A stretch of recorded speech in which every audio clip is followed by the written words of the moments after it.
ରାଣୀମା ଆସନ୍ତୁ, ମୁଁ ଆପଣଙ୍କର ଖାଇବା ବାଢ଼ି ଦେଇଛି।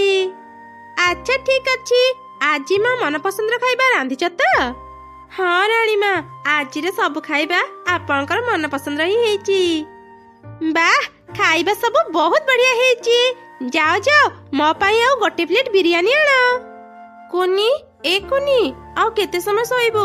ଦିନ 10ଟା ବାଜିଲାଣି, ଉଠ ଏବେ। ଓହୋ ମା, ଏମିତି ପାଟି କାହିଁକି କରୁଛ? ମତେ ଆଗ ଖାଇବାକୁ ତ ଦିଅ। ଏ କଣ, ମୋ ଖାଇବା ସବୁ କୁଆଡେ ଗଲା? ଆଉ ମୋ ରାଜପ୍ରସାଦ ବି ନାହିଁ। ମୁଁ ଏତେ ଗୁଡେ ଗହଣା ପିନ୍ଧିଥିଲି, ସେ ସବୁ କୁଆଡେ ଗଲା? ତା ମାନେ କଣ ମୁଁ ଏ ଯାଏଁ ସ୍ୱପ୍ନ ଦେଖୁଥିଲି? କଣ କଣ ସବୁ ଅଜବ କଥା କହୁଛୁ କହିଲୁ? ଭଲ ଭାବରେ ଦେଖେ, ତୁ ନିଜ ଘରେ ଅଛୁ, କୋଉ ରାଜପ୍ରସାଦରେ ନୁହଁ। ଆରେ ସତରେ ତ, ମୁଁ ତ ଆମ ଘରେ ଅଛି। କାହିଁକି ଯେ ଏତେ ଶୀଘ୍ର ମୋ ନିଦ ଭାଙ୍ଗୁଥିଲା? ମୁଁ କେତେ ସୁନ୍ଦର ରାଜପ୍ରସାଦରେ ଥିଲି। ମତେ ଏ ମାଟି ଘରେ ରହିବାକୁ ଜମା ଭଲ ଲାଗୁନି। ଏମିତି କାହିଁକି କହୁଛୁ ରେ ମା? ଭଗବାନ ଆମକୁ ଯାହା ବି ଦେଇଛନ୍ତି ସେସବୁ ନେଇ ଖୁସିରେ ରହିବା କଥା।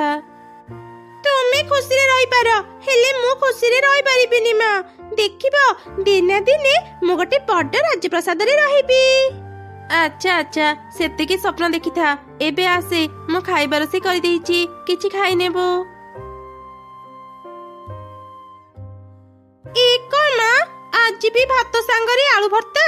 ସବୁଦିନ ଆଳୁ ଭର୍ତ୍ତା ସାଙ୍ଗରେ ଭାତ ଖାଇବାକୁ ଆଉ ଜମା ଭଲ ଲାଗୁନି। ହେଲେ ଆଳୁ ଭର୍ତ୍ତା ତ ତୋର ପ୍ରିୟ ଖାଇବା। ଆଗରୁ ତ ତତେ ଭାତ ସାଙ୍ଗରେ ଆଳୁ ଭର୍ତ୍ତା ଖାଇବାକୁ ଭାରି ଭଲ ଲାଗୁଥିଲା। ତୁ ସବୁବେଳେ ଭାତ ସାଙ୍ଗରେ ଆଳୁ ଭର୍ତ୍ତା ହିଁ ଖାଉଥିଲୁ। ଆଗରୁ ଭଲ ଲାଗୁଥିଲା, ହେଲେ ଏବେ ଭଲ ଲାଗୁନି। ସବୁଦିନ ଗୋଟେ ପ୍ରକାରର ଖାଇବା ଖାଇ ଖାଇ ମୋ ପାଟି ଅରୁଚି ହେଇଗଲାଣି। କାଲି ମୋ ପାଇଁ ଆଉ କିଛି ରାନ୍ଧିବ, ନହେଲେ ମୁଁ ଖାଇବା ଖାଇବିନି। ଆରେ ମା, ତୁ କୁଆଡେ ଯାଉଛୁ? ଆଜି ଦିନଟା ଆଳୁ ଭର୍ତ୍ତା ସାଙ୍ଗରେ ଭାତ ଖାଇ ଦେଇଥା। ନା, ମୁଁ ଏ ଖାଇବା ଖାଇବିନି, ମତେ ଭୋକ ଲାଗୁନି। ଏମିତି ରାଗି କୁନି ସେଠାରୁ ଚାଲିଗଲା। ସେ ସବୁବେଳେ ଧନୀ ହେବାର ସ୍ୱପ୍ନ ଦେଖୁଥିଲା, ଆଉ ଏକ ରାଜପ୍ରସାଦରେ ରହି ରାଣୀ ହେବାକୁ ଚାହୁଁଥିଲା। ଆରେ କୁନି, ତୁ ଆସିଗଲୁ? ଏଇ ଦେଖେ, ଚିକିର ମାମୁଁ ନା, ତାକୁ ତା ଜନ୍ମଦିନରେ ଗୋଟେ ସୁନାହାର ଗିଫ୍ଟ ଦେଇଛନ୍ତି। ତା ସୁନାହାର କେତେ ସୁନ୍ଦର ଦେଖାଯାଉଛି ନା? ହଁ, ହାରଟି ବହୁତ ସୁନ୍ଦର ହେଇଛି। ଜାଣିଛ ସାଙ୍ଗମାନେ, ଏ ବର୍ଷ ମୋ ଜନ୍ମଦିନରେ ନା ଆଈ ମତେ ଗୋଟେ ସୁନାହାର ଉପହାର ଦେବେ। ମୋ ଆଈ ଆଜି ଆମ ଘରକୁ ଆସୁଛନ୍ତି। ସନ୍ଧ୍ୟାରେ ମୁଁ ତମମାନଙ୍କୁ ମୋ ସୁନାହାର ଦେଖେଇବି। ଏମିତି କହି କୁନି ସେଠାରୁ ଚାଲିଗଲା। ସେତେବେଳେ ତାର ଆଈ ଘରକୁ ଆସି ସାରିଥିଲେ। ଆଈ, ଆସିଗଲ? ମୋ ଜନ୍ମଦିନର ଉପହାର ଆଣିଛ? ହଁ ହଁ, ମୁଁ ଆଣି ଦେଇଛି, ଏଇ ନେ। ଏ କଣ ଆଈ, ଏଇଟା ତ ଗୋଟେ ସାଧାରଣ ମାଳି। ମୁଁ କହିଥିଲି ନା ମୋ ପାଇଁ ଗୋଟେ ସୁନାହାର ଆଣିଦେବ। ଏ ବର୍ଷ ତୁ ଏଇ ମାଳିଟା ରଖିଥା ମା, ଆର ବର୍ଷ ମୁଁ ତୋ ପାଇଁ ଗୋଟେ ସୁନ୍ଦର ସୁନାହାର ତିଆରି କରିଦେବି। ନା, ମୁଁ ଏ ମାଳି ନେଇ ପାରିବିନି, ମୋର ସୁନାହାର ଦରକାର। ଏମିତି ରାଗି କୁନି ସେ ହାରକୁ ତଳେ ପକେଇ ଚାଲିଗଲା।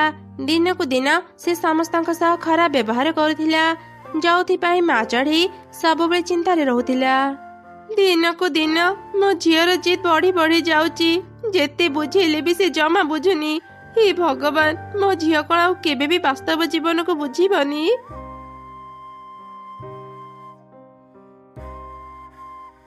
ଆରେ ଚଢ଼େଇ, ତୁ ଏମିତି କାନ୍ଦୁଛୁ କାହିଁକି? ଫୁଲ ପରି, ତୁମେ ଏଠି? ମୁଁ ଏ ରାସ୍ତାରେ ଯାଉଥିଲି, ତତେ କାନ୍ଦିବାର ଦେଖି ଅଟକି ଗଲି। କଣ ହେଇଛି ଚଢ଼େଇ ତୋର, ମତେ କହ। ଫୁଲ ପରି, ମୋର ଅନେକ କଷ୍ଟ।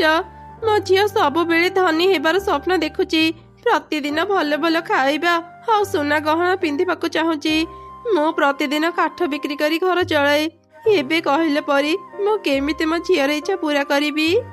ଓ, ଏଇ କଥା ଚଢ଼େଇ, ତୁ ଆଉ ମନ ଦୁଃଖ କରନି। ତୋ ଝିଅକୁ ଠିକ କରିବା ପାଇଁ ମୋ ପାଖରେ ଏକ ଉପାୟ ଅଛି। ତୁ କିଛି ଦିନ ତ ଝିଅକୁ ଖୋଜିବୁନି, ମୁଁ ତାକୁ ମୋ ସାଙ୍ଗରେ ନେଇ ଯାଉଛି। ଠିକ ସମୟ ଆସିଲେ ମୁଁ ତ ଝିଅକୁ ତୋ ପାଖକୁ ନେଇ ଆସିବି।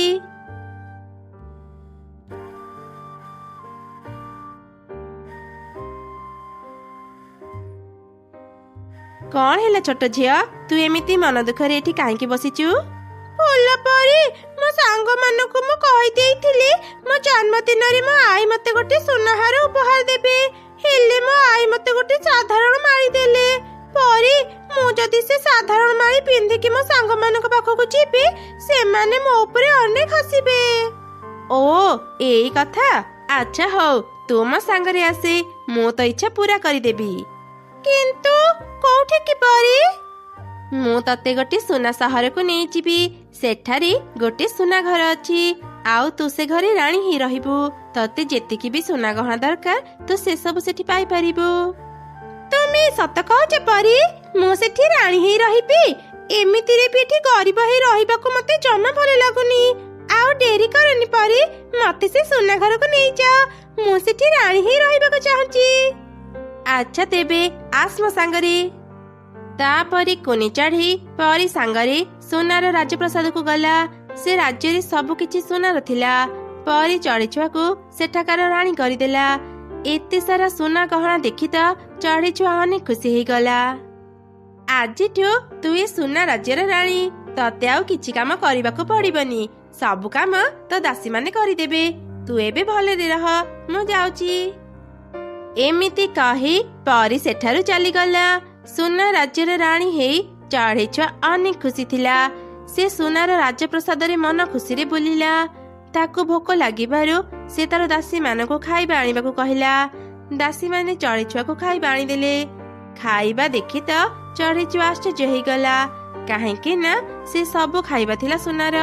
ସୁନାର ଭାତ, ସୁନାର ତରକାରୀ, ଏମିତି ସବୁ ଜିନିଷ ସୁନାର ହିଁ ଥିଲା।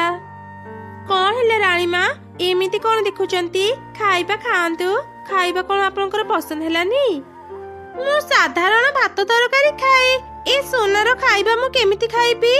ଯାଅ ମୋ ପାଇଁ ସାଧାରଣ ଭାତ ତରକାରୀ ନେଇ ଆସ। କିନ୍ତୁ ରାଣୀ ମା, ଏଠି ସୁନା ଛଡା ଆଉ କିଛି ବି ଖାଇବା ନାହିଁ। ଆପଣ ହିଁ ସୁନା ହିଁ ଖାଆନ୍ତୁ, ଯଦି ନ ଖାଇବେ ଉପାସରେ ରୁହନ୍ତୁ।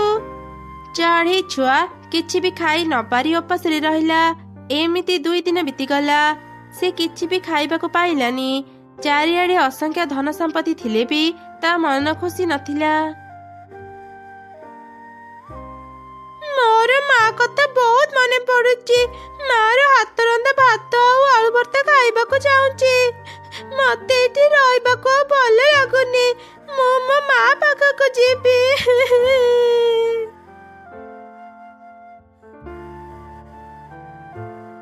ଆରେ ଚଢ଼େଇ ଛୁଆ, ମୁଁ ତ ତାର ସ୍ୱପ୍ନ ପୁରା କରିଦେଲି। ତାହେଲେ ତୁ ଏମିତି ମନ ଦୁଃଖରେ କାହିଁକି କାନ୍ଦୁଛୁ? ଫୁଲ ପରି, ମୁଁ ଏଠି ରହିବିନି। ମୁଁ ମୋ ମା ପାଖକୁ ଯିବି। ମତେ ବହୁତ ଭୋକ ଲାଗୁଛି। ଏଠି ଖାଇବାକୁ କିଛି ନାହିଁ। ସୁନା ଭାତ ତରକାରୀ ମୁଁ